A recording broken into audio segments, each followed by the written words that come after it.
What's up guys, welcome to your 14th XHTML and CSS tutorial, and in this tutorial I want to talk to you guys about table width. But before I get started, I want to tell you guys that if you're following along with my last tutorial, you'll notice that I took out that big title at the top that says odd people, because for this tutorial it'll just confuse you if you leave it in. So go ahead and take that out and make sure that your table only has regular table headers and table data in it.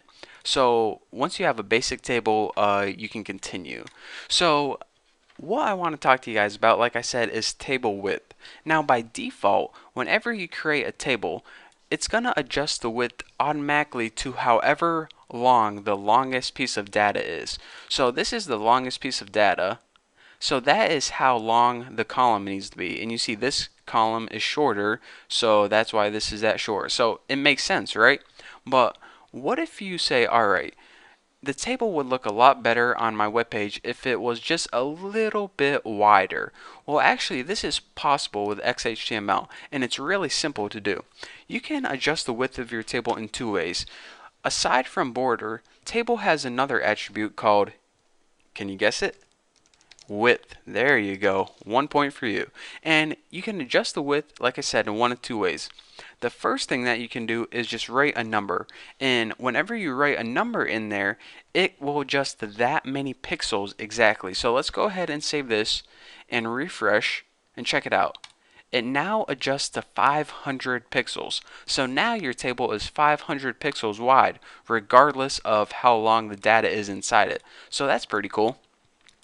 Another way you can adjust the width is to give it a percentage. And if you go ahead and give it something like 100%, it's going to adjust to 100% of the width of your website. So let's go ahead and save this and check it out. It now takes up 100% width. So if you go ahead and shrink this, check it out, it's still taking up 100% no matter how small or how long it goes. It changes dynamically based on how wide your browser is. So we're saying, all right, I don't know how big their screen is going to be, but I know I want my table to take up 100% of the space. That is how you can use that, a percentage of, instead of a number, what would just be pixels, you can use a percentage. That's what I was trying to say. So that is how you can adjust the width of your table. And now I want to talk to you guys about another thing that you can add. And let's go ahead and get rid of this width because it will just confuse you. So let's go ahead and keep the border. And now I want to talk to you guys about a concept called cell padding and cell spacing. So let's go ahead and save this and refresh it. Let's see, there we go. Refresh until we just got a normal table. You might be saying, alright Bucky, this table is looking pretty dang good, but everything's just too clustered together. I need some space in between this text and the border, or I just kind of need things spaced out some more to make it easier to read. Well, that is also possible with XHTML, and you do that with an attribute. There's two different attributes. One's called cell padding, and one's called cell spacing. Let's go ahead and start with cell padding. Cell padding is the idea that it gives you space between your text in this case and the border. So whatever content is inside, in this case the word cat people, and the border, you can write an amount in there, and that's how many pixels it's going to give you to space. So let's go ahead and make this 10 pixels and check it out. You see how everything's kind of tied up, the text is kind of bumped up against the border? Let's refresh it and check it out. We now have some padding around the text or the contents of your table and the border. So, I mean, that's what cell padding is. Pretty much puts pads in your cell. Maybe that's where they come up with it. Who knows? So now let's change over to something called cell spacing.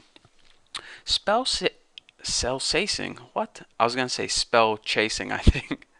What the heck does that mean? Cell spacing is the idea that you have space between your cells themselves. So instead of having padding around your text, you're going to be having space between your individual cells. So let's go ahead and refresh this.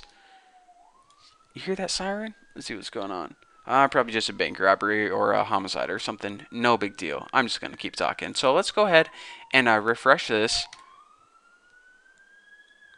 Yeah, that's kind of annoying and it's kind of distracting me. So yeah, it's getting louder.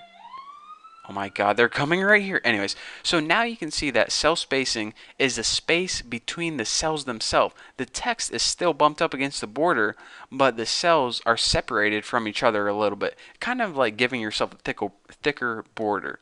So anyways, that's the difference between cell padding and cell spacing. A lot of people get that confused, but hopefully I explained it so you guys understand what it means, and now you would know when to use one and when to use the other. So between, adjusting your border, your table width, your cell padding, and your cell spacing, and also with cold span and stuff, you can pretty much get any type of table that you want. So there is basically the basics to tables. So now that you guys understand this, you're ready to move on to the next subject. What it is, I don't know. But anyways, it's going to be awesome. So anyways, thank you guys for watching. Don't forget to subscribe. Don't forget to check out my website. And I will see you guys next video.